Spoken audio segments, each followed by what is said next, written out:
di kodifikasi ini memang kami sepakat sistem terbuka, walaupun di internal kami sendiri memang ketika memutuskan itu diskusinya juga cukup panjang.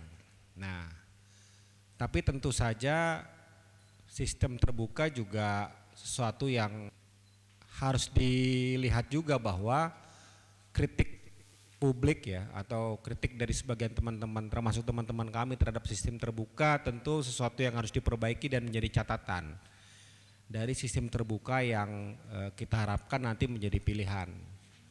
Misalnya kalau berdasarkan pengalaman, sistem terbuka memang memunculkan persaingan antar calon yang begitu kuat, dan itu yang sangat terasa bahkan di internal partai politik itu sendiri. Jadi sistem dengan model pasar seperti ini memang secara fakta kalau kita lihat setidaknya 2 kali pemilu ya di DPR, memang menghasilkan banyak sekali orang terkenal yang kemudian masuk ke DPR, dan secara regenerasi partai atau secara dinamika partai terkadang juga terjadi pro dan kontra.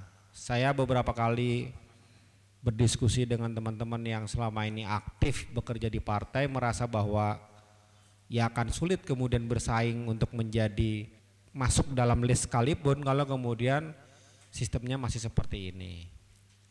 Nah, itu yang kemudian harus dicari sebenarnya formulanya, misalnya dengan pembatasan belanja kampanye sehingga calon tidak cenderung, atau bahkan kalau perlu pengetatan gitu. Jadi sistem terbuka yang memang amanat reformasi, dia adalah buah dari perjuangan kita bersama, tentu bukan sesuatu yang harus kita telan mentah-mentah, tapi memang sesuatu yang harus kita lihat sebagai sebuah pilihan terbaik untuk saat ini, dan memang kita harus jujur bahwa sistem ini juga banyak kelemahan. Lalu yang kedua juga soal bagaimana kemudian pemilih juga punya ruang untuk mengenal calon tidak hanya dari surat suara. Tentu juga akan sangat sulit seorang pemilih mengenali calon yang hanya sedikit itu, dan itu kan informasi yang sangat terbatas. Jadi memang kita harus mendorong KPU dan juga partai politik pengusung itu juga memberikan informasi tentang calon yang seluas-luasnya, sehingga si pemilih juga tidak kemudian hanya mendapatkan informasi yang sangat sedikit dari ruang yang sedikit begitu. Itu saya kira ya yang memang menjadi krusial kalau ke depan kita ingin mengusung sistem ini.